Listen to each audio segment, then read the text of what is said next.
Hey everybody, welcome to Friday. It's the 8th of April, 2022. I want to welcome everybody here. Make sure you use that chat box. Today is a interesting day. Today is not for everybody, and I want to tell you that up front.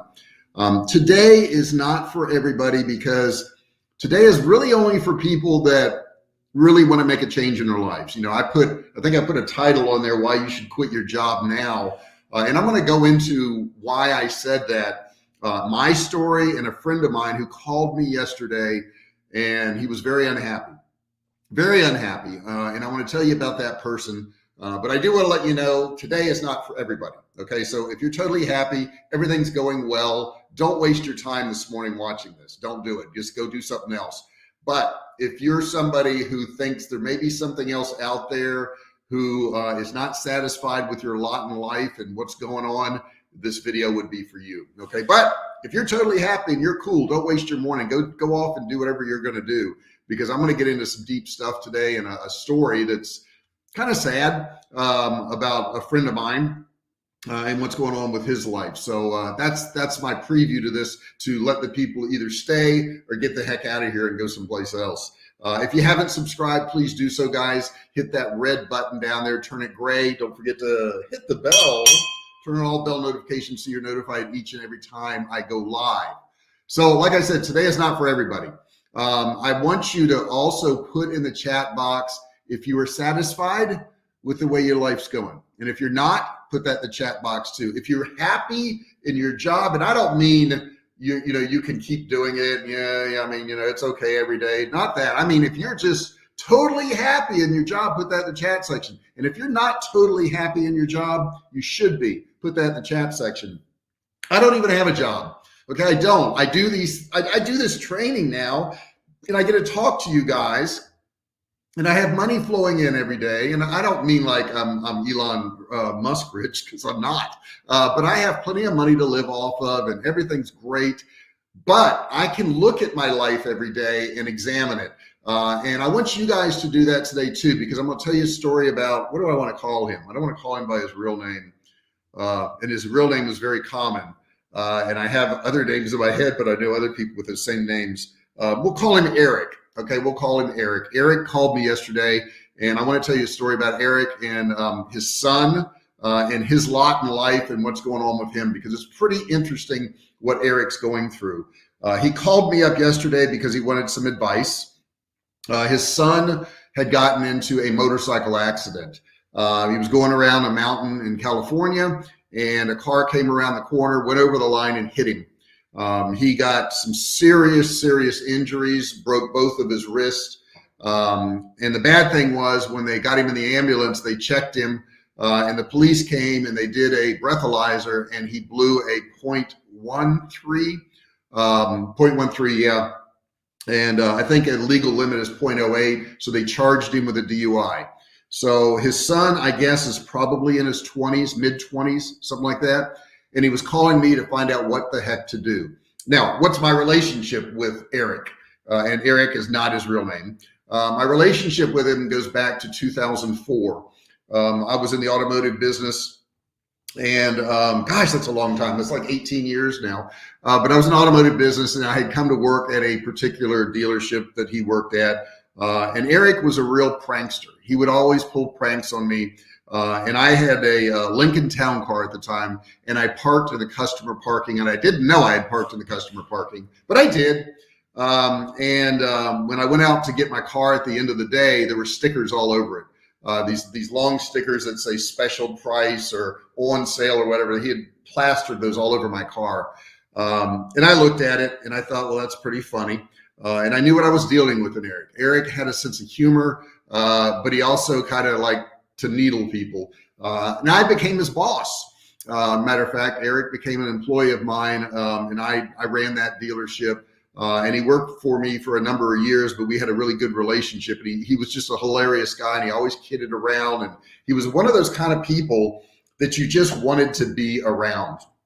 And I really liked him a lot. I had a nice conversation with him yesterday too, and I had a lawyer friend of mine talk to him about his son's situation. And I'm going to get to the point of all this, but he called me for advice. And I said, well, Eric, how are you doing? He says, it's the same old stuff. He says, I'm making okay money, but I'm really, really not happy in my job. He says, I don't like it here. It's uncomfortable. And let me kind of explain to you what his job was, because I was the general sales manager of this dealership, and he worked for me, and he went off and got some other job in some other area, and I wanted to leave the dealership. I wanted to start my own business, which is what I do now, and I've been doing it for almost 12 years. So I called him and I said, hey, why don't you come back to work as the new car manager?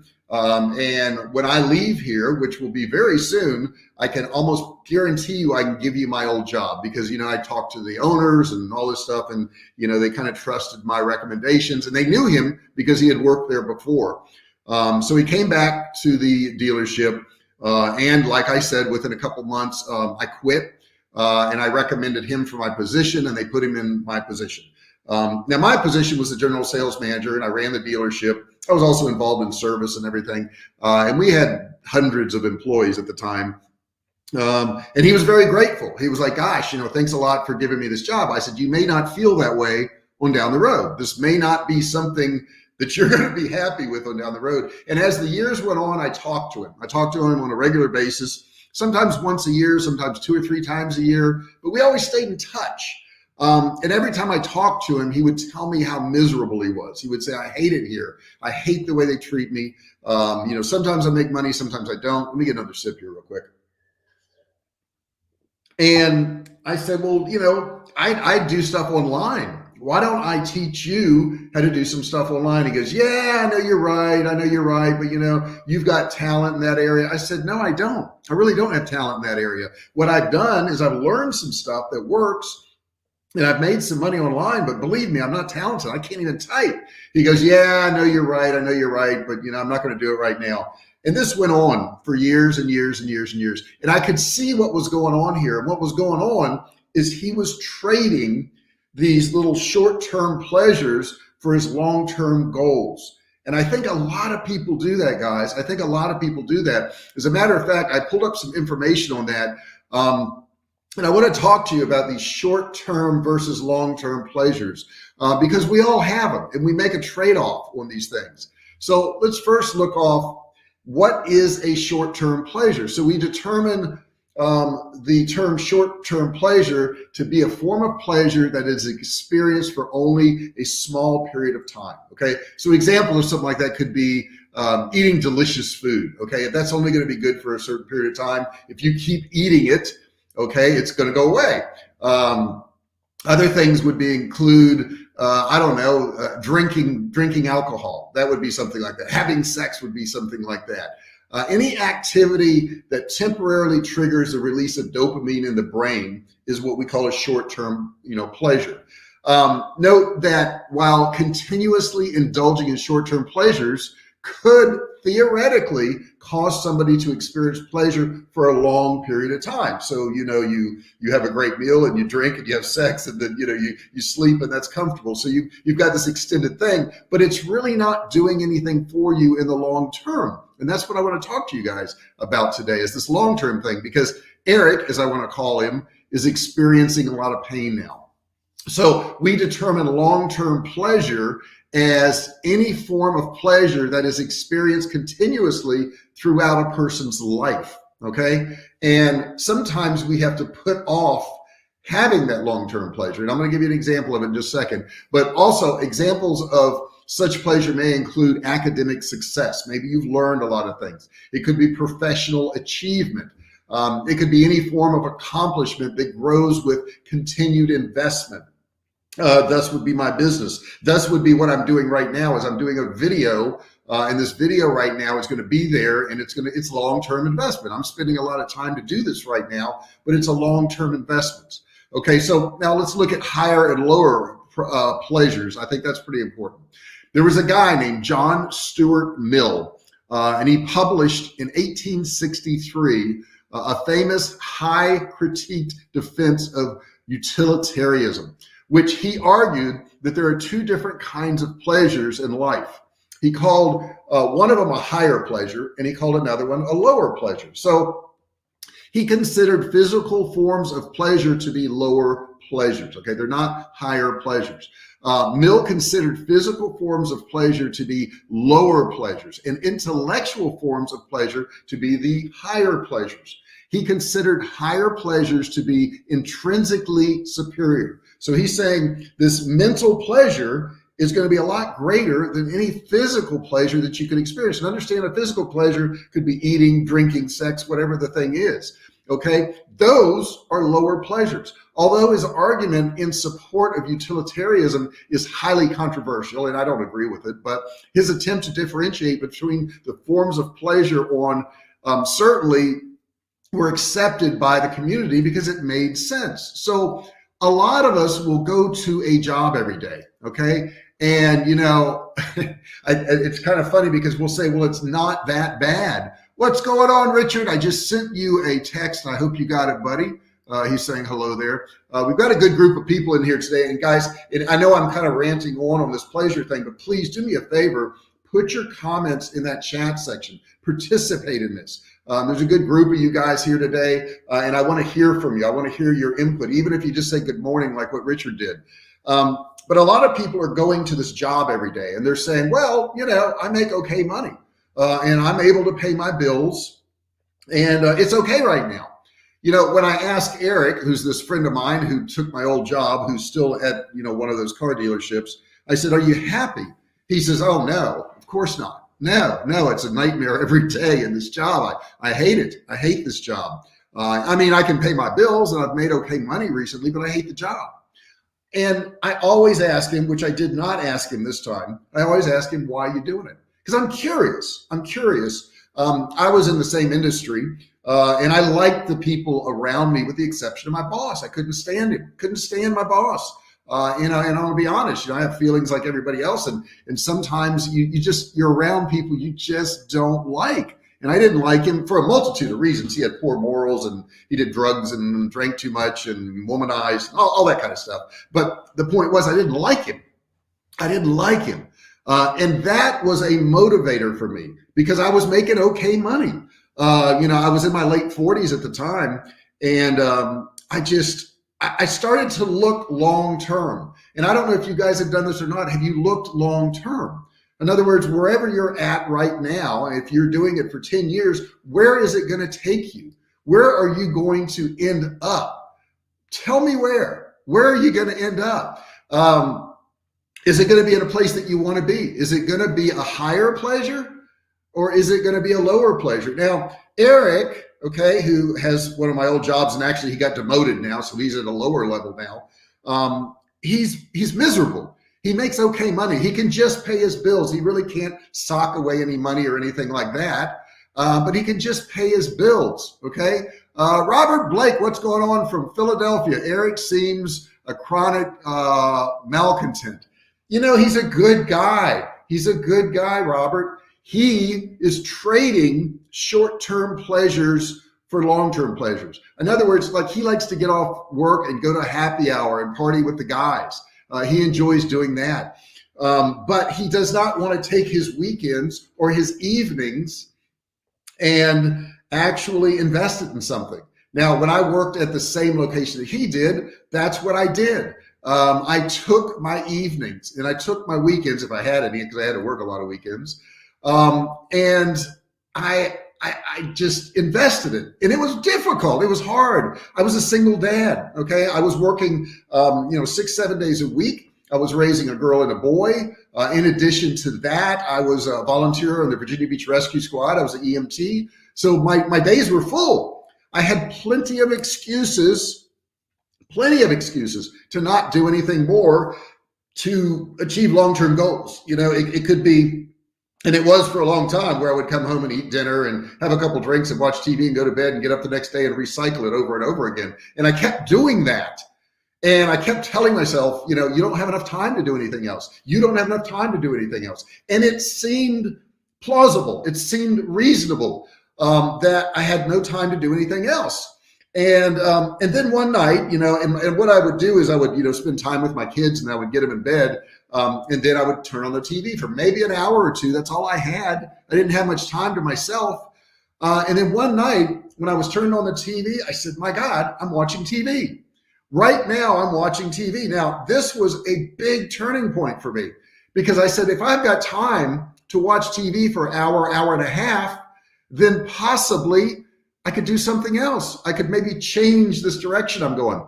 Fancy Empress, you are so welcome to be here. I do want to work for myself one day. Then you can do it. You can start it today. I'm telling you, this is what I did. I worked for many, many years for other people. And for the past 12, going on 13 years, I've worked for myself. I've never regretted a moment of it. I'm not going to tell you that when I quit my job, everything was awesome. I'm not going to tell you that I was totally secure and things went well, because they didn't. They didn't go well. They didn't go well at all. As a matter of fact, I lost my shirt, okay? And I was struggling to pay bills in the beginning. But I didn't want to go back to where I was. Robert Blake says, things won't change for Eric until he changes. It's all I meant. I am sure he's a nice guy. Oh, no, I didn't take it bad at all, Robert. I know exactly what you mean. He is trading these short-term pleasures. And it's such a sad situation because he's a good guy, but he doesn't want to take his little bit of off time. So what I started doing in the evenings, instead of watching TV for an hour, hour and a half, I started working on a business. I said, I want to sell stuff online. And the reason I wanted to sell stuff online, I said, I don't have to sell to too many people. You know, if I could sell to 10,000 people, which seems plausible because there's 7 billion people in the world, it seems like I could find 10,000 people to buy something from me. And I started selling cell phone cases. And I did that for a while. I was not making any money. I was making like 50 cents, maybe $1 on a cell phone case. And I would have to put it in an envelope and I would have to ship it out to somebody. The amount of effort I put into it for the amount of money I got back was nothing. I was going negative, okay? And I would do that for an hour, 2 hours, 3 hours at night, and I would work on this. And I worked really hard on this. And at one point, I finally said, this isn't working. And I was still holding down my regular job, okay? I hadn't quit my job yet. But I said, this isn't working because I had this walk-in closet in my bedroom and it was full of cell phone cases that people weren't buying. You know, I would buy a particular model or style and, you know, 2 or 3 people would buy it and then I would have 50 or 100 of them left over. And back then there was no drop shipping. So I was buying inventory and I was stocking inventory and I was going broke. And at that point I could have said to myself, hey, selling online doesn't work. How many times have people said that? They've said, well, you know what? I tried to do something and it didn't work. I tried to do something and it didn't work. And I could have said that. I could have said, hey, selling online doesn't work. But my mind said, you know what? If it didn't work, how are all these other people doing it? How is it if I'm doing this and I'm failing at it and other people are doing things online and they're making money at it? Could it be that it's me? And the answer was, yeah, it was me. Because I couldn't rationalize that it didn't work. Though I've had a lot of people tell me, hey, I've tried to do a YouTube channel. Hey, I've tried to sell products. Hey, I've tried to make courses. And that stuff just doesn't work. When there is obvious proof all around them that it does work. So what we have to do is we got to look at ourselves and go, maybe it's me. Now, that doesn't mean anything's wrong with you. It doesn't mean you're a bad person. It just means you need to change what you're doing to get different results. That's it. See what Richard says here. I put my happiness at my highest criteria for my life and career. I had 3 criteria at 18. This is good stuff, guys. Listen to this. Number 1, very flexible hours. Number 2, never boring. Number 3, no financial limits on how much I could make hourly. Hey, that's some cool stuff, guys. I know Richard. I've known him for years, Richard. How long? I've probably known you for about like 7 years, maybe 8. I don't know. It's been a while. I've known Richard. Matter of fact, I used to do in-person trainings for meetup groups in San Diego when I lived there. And Richard showed up at one of them. We became friends and we've stayed friends for years. And he's in real estate. So guys, if you want real estate stuff, check out Richard.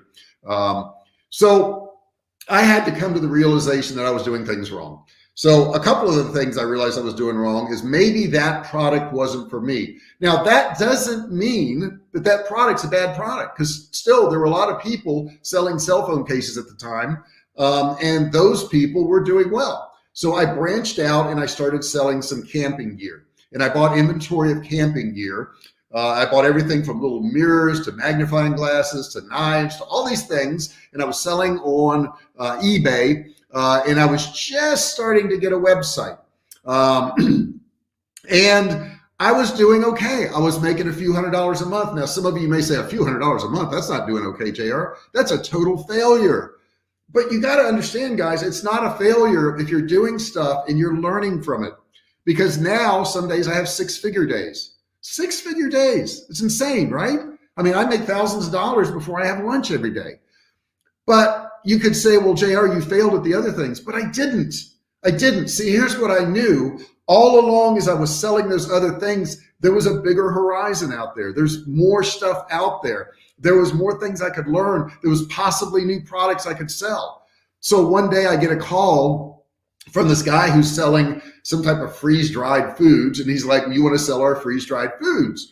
And I was like, sure, why not? I'll sell anything. I want to get something going online. So I started selling his freeze-dried foods. And it kind of took off. I did $4,000 in a month. And I was like, wow, this is pretty cool. And then I did like 12,000. And then I did like 30,000. And 1 month, I hit $80,000. And I said, this is it. This is it. I figured my product. This guy's foods are my products. Now, I didn't factor in that there was some turmoil going on in the world at that time. Fukushima had hit Japan and it had scared the entire world. So everybody was buying the survival food stuff. Now, in all fairness, this survival food was not good. It was not tasty at all, but I was making money at it. People were buying it. I was selling it. After a while, we got so many orders that that company could no longer supply that stuff to us. And they didn't tell me that. They just quit delivering the stuff I was paying for. You know, I had all these orders on eBay and they just quit delivering. And it was like 3 days, and then it was a week, and it was 2 weeks, and people started complaining on eBay. And I'm telling you my story, guys, so you understand it didn't always go smooth. And finally, eBay shut me down. They closed all of the listings I had, and I had hundreds of them on there. And it was like, I spent just literally months putting up all these listings, and they just wiped them all out.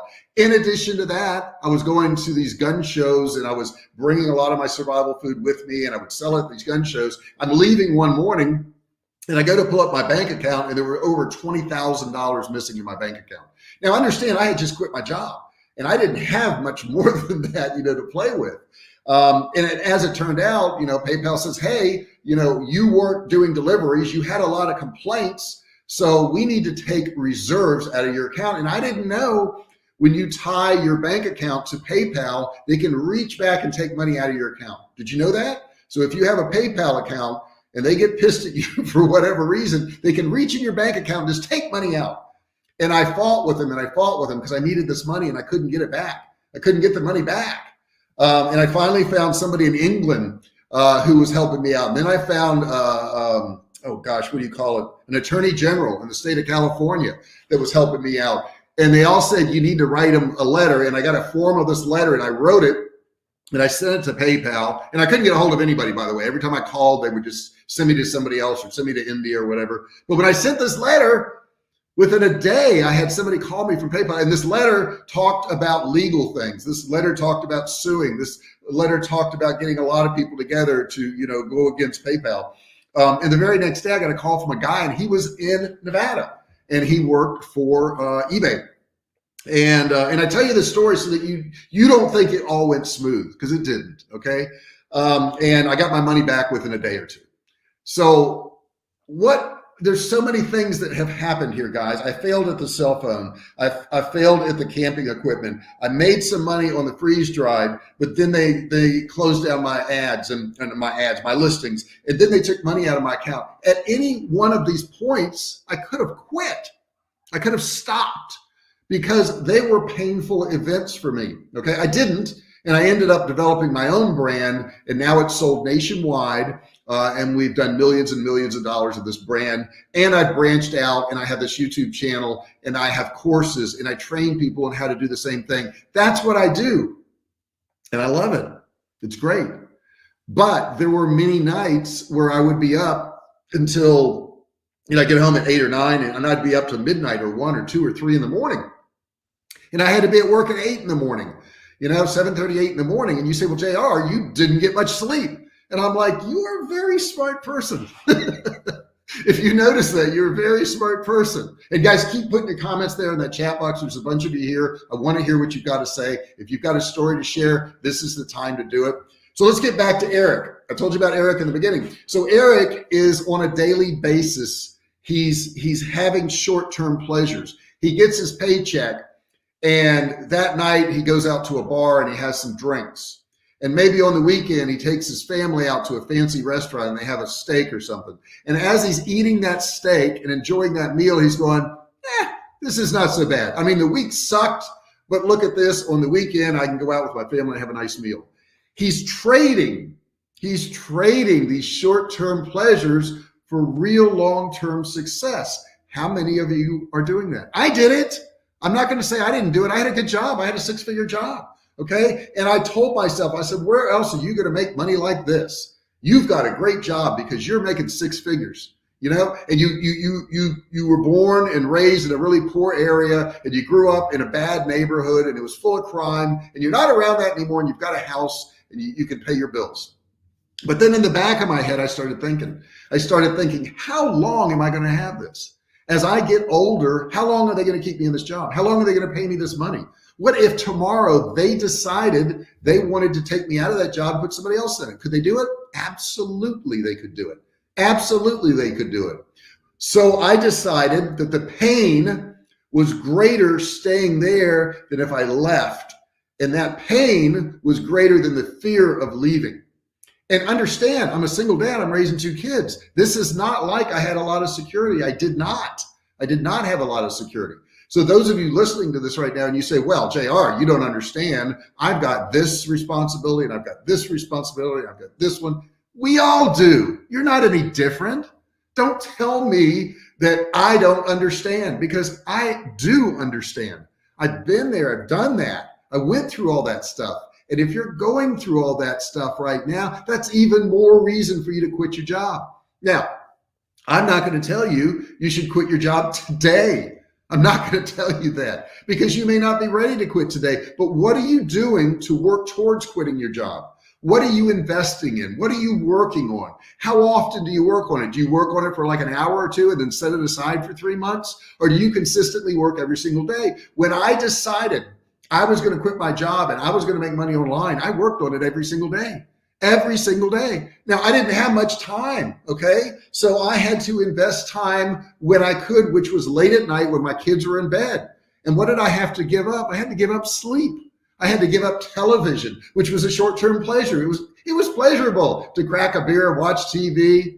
But you know what? I had to give that up because I knew long-term I wanted something else. Do you want something else long-term? I now sit in a nice home, custom home we just built in Texas. We have a beautiful view out there. Matter of fact, I posted a video of the squirrel running around this morning. It's really nice. And every Friday I have lunch with my wife, like clockwork. I've done this for years, and I usually post it on Facebook, and I'll post pictures of the restaurant and all that. And I traded all those late nights, all that extra work, all that pain, all that heartache for what I have now.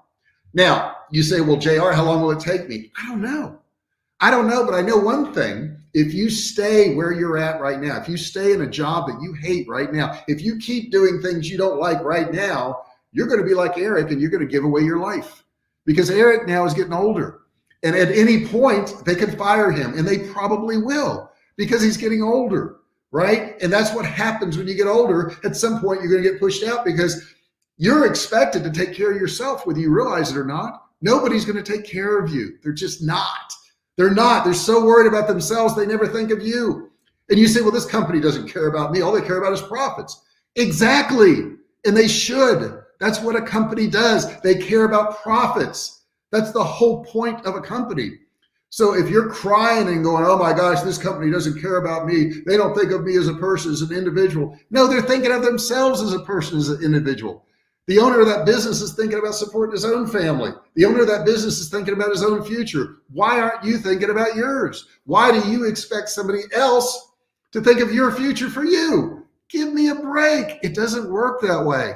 You know what?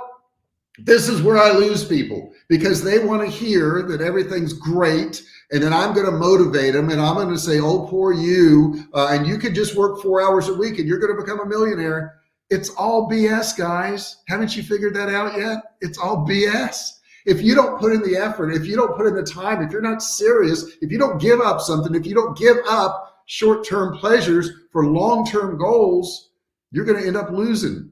You're going to lose big time, okay? You're going to lose big time. So let's get back to Eric. So his son, in this motorcycle accident, breaks both of his wrists, gets charged with a DUI, and now guess who's going to have to pay for that? Because Eric's son has watched his dad.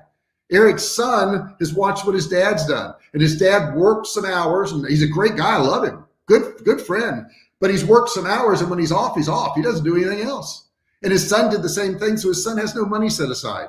His son has bounced from job to job to job, and Eric's going to be stuck paying for his bills.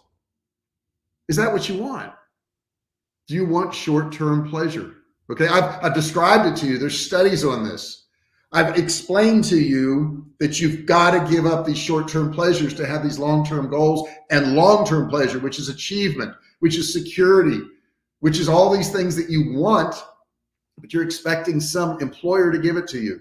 They're not going to. It's not going to happen that way. What most people do is they work a job for many, many, many years, okay? And then maybe they have some type of retirement from the job. For the most part, they don't anymore, okay? They don't.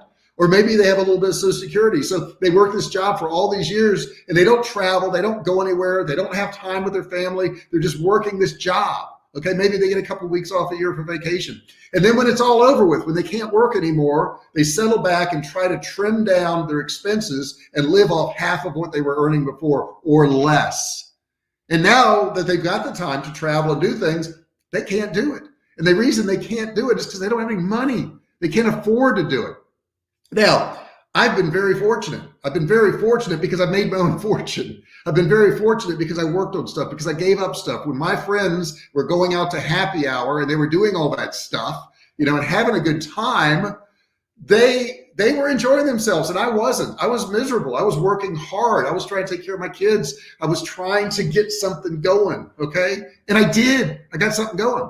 Now, this morning, it's funny because we have some repairs on the house we need to get done, and they wanted to come by today, and I said, no. I said, on Fridays, I don't want anybody to show up at the house. This is my day with my wife. We go out to lunch. I don't want to deal with anything else. I may do some work today. I'm doing work right now. I'm doing this video, in all fairness, right? Robert Blake gave us a plus. I appreciate that, buddy. And you guys keep commenting in there. I love these comments, and we're nearing the end here, and you're going to miss your opportunity to comment. But the point I'm making today is you're choosing what your future is with your actions every single day. You're either selecting these short-term pleasures or you're selecting long-term goals. If you select short-term pleasures, you won't have long-term goals. You won't have long-term pleasure, okay? At lunch, a lot of the people would go out to lunch and they would have a really nice lunch. I didn't. I went to my vehicle and I played on my laptop and I played on my phone and tried to work on my business at my lunch. That was my lunch, okay? I didn't take lunch. At night, I didn't watch TV. I gave up. But I got a much bigger reward. And that's what can happen for you too. Fancy Empress, what would you suggest for someone to start as a business if you had to do it all over again? I tell you, Fancy Empress, I get this question a lot. I mean, a lot. I actually have some videos on the channel for this about, you know, what business should you do. And I also have some videos on this channel where you can go through and I list a whole bunch of different businesses. I would suggest watching some of those. But I'm going to give you an answer that doesn't quite answer you. And I'm going to tell you this. I don't know what's best for you. I know this. I know you can make millions of dollars online, and here's why I know that, because I've done it, right? Okay, so that's the first part I know. I own a survival food company right now. It's one of the largest in the United States. It's called Survivalcave Food, in case you don't know about it. Let me put that in there. And I'll just type it in. My computer is really far away in case you guys haven't figured it out yet, guys. Survivalcave Food. And if you Google that and put a .com on there, I can't put links in the chat box here. They won't let me do it. But look up Survivalcave Food. So I own that company. And I also have a bunch of courses online on Facebook ads, on email marketing, on drop shipping, all these different courses I have that I've done. And I'm going to tell you all this. I'm not bragging right now. I just want to tell you all this. I have a book that's on Amazon called The Great American Food Shortage, which you should check out. Let's see. Check Amazon for The Great American Food Shortage. Okay, I've got a book, and I've got some other books. When I started out, and this is what you're doing, Fancy Empress, when I started out, I didn't know anything about survival food. I was selling cell phone cases. I didn't know anything about courses. I didn't know you could do a course, okay? I didn't know about having YouTube channels. I didn't know any of this stuff. Here's what made me successful, and here's what will make you successful. Get started on anything, anything. When I started selling cell phone cases, I learned how to put a product on eBay. Okay, that's something I learned. When you get started, all these other things will just open up for you. And I know that's so, I don't know, fluffy or whatever you want to call it, that all these things, the world's going to open up to you, but it does. It actually does, because when I started selling the survival food, I failed at it because the company, couldn't supply the products. And I lost all my money. But then I started my own brand, so that was a good thing. And all along the way, no matter what happened, I said it's a good thing. No matter how bad it seemed at the moment. And it was a good thing that they didn't supply that food, because I got my own brand and I made a lot more money. And when I got my own brand, I made a lot more money. People approached me and said, how do you make money online? Just like you're doing right now, Fancy. And I said, I started telling them. And then somebody pulled me aside and said, hey, you need to do a course on this and teach people and do a course. And I did a course for ClickBank, and we did $72,000 in 72 hours with that course. But you see, I never started off to do that course. When I quit my job, when I worked late at night, I never started off to do any of these things. And I can't impress it upon you enough. All the people I know that have done really well online never started off doing what the thing was that they achieved. I have a friend, Saeed Belki, who owns WP Beginner, and he actually was building websites. And as he was building these websites, all of his clients were saying, well, how do you do this and how do you do this? So he started making videos on how you do all these things in WordPress. And one day he had this epiphany. And he says, why don't I take all these things that you do in WordPress and put it on a site and call it WP Beginner, of which that's a huge site now. So it all grew out of all these problems and things that were happening. And now he owns all kinds of software companies, multi-millionaire. The thing is, you got to start. Find something that interests you. Maybe it's makeup. Maybe you want to do videos on makeup. Maybe it's fashion. Maybe it's drop shipping. Maybe it's consulting. I don't know. Just start. People say, where do I start? I'm like, throw a rock, and wherever it lands, that's where you want to start. Once you start, all these things are going to open up to you. I can promise you they will. Richard says, for me, seeing inspirational views like penthouse views overlooking South Beach helps me dig in to work smart. I think that's very, very motivational. And work hard at times where I work as long as it takes to make my clients happy.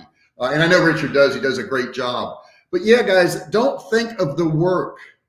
Don't think of the work. I think too many people think of the work. I was at the gym last night, and I wasn't going to go to the gym because what did I have going on yesterday? I had something going on all day long, and I just couldn't get to the gym. And after dinner at around 7 o'clock, I was like, I need to go to the gym. And I didn't think about working out at the gym like Richard, right? He probably didn't think about the work. I thought about what I want to look like, what I want to feel like, how healthy do I want to be? And then I thought, well, if you want all those things, you need to go to the gym.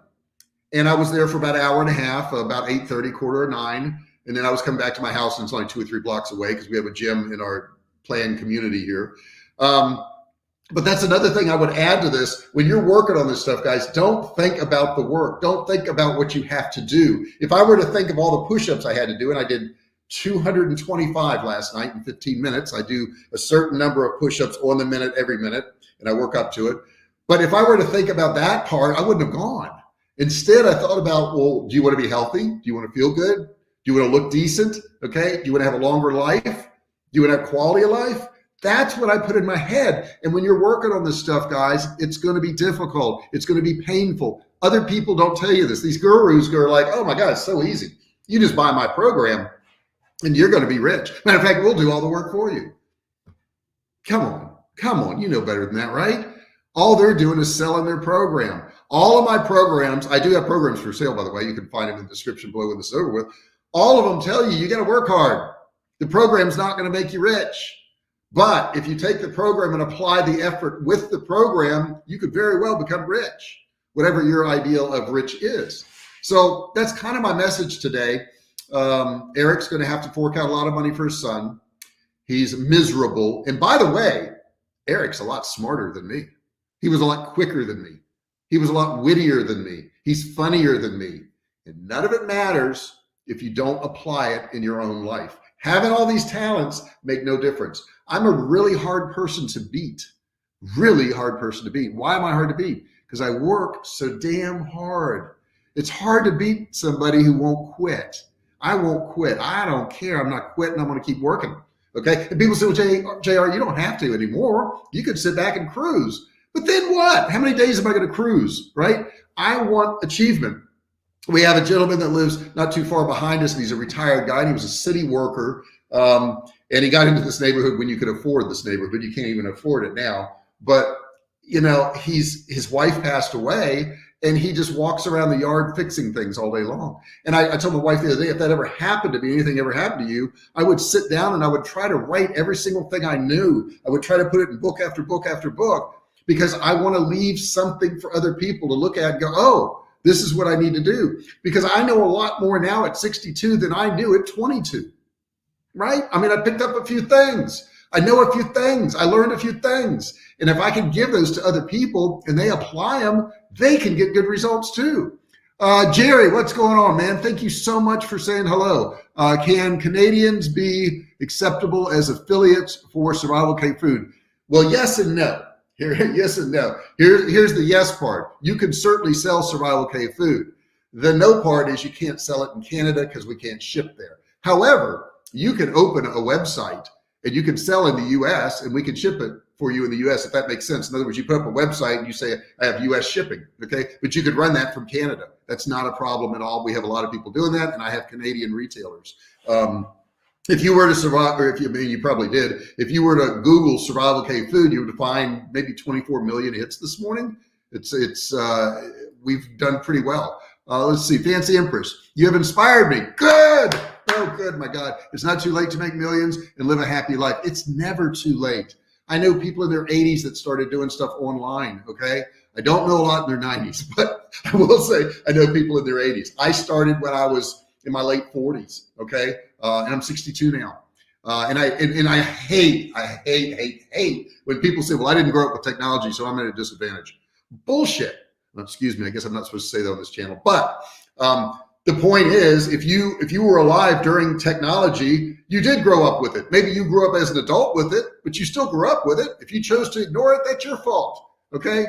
I'm not here to coddle you, in case you haven't figured that out. And, you know, Fancy Empress, if you need any help whatsoever, please send me a direct message. I have my email in my About section on my channel. Send me an email. I help people all the time. That's what I like to do now, because now I'm secure. It's time for me to give back, right? It's time for me to give back. That's what it's time for me to do. Now, what is it time for you to do? It's time for you to hit that subscribe button. Hit that subscribe button. Turn it from red to gray. Ring the bell, turn all bell notifications so you're notified. Let me tighten this up. Each and every time I go live. That way you won't miss anything. Right now I'm doing videos Monday, Wednesday, Friday, and I'm doing lives Monday, Wednesday, Friday.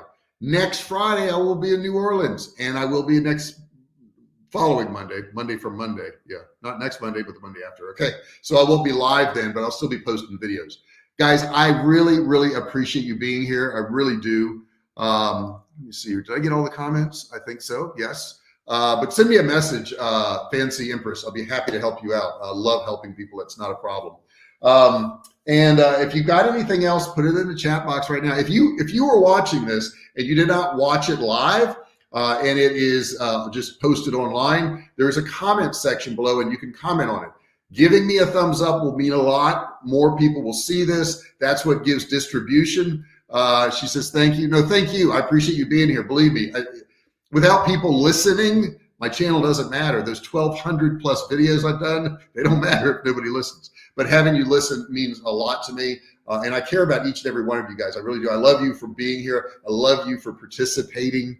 I love you just for being a human, okay?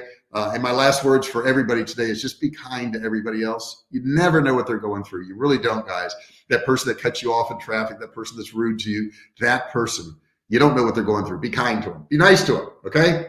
Guys, thank you so much for being here. If you like this video, share it with your friends. Like it, subscribe, thumbs up, all that good stuff. Put comments below. You guys have a great day. I'll talk to you real soon.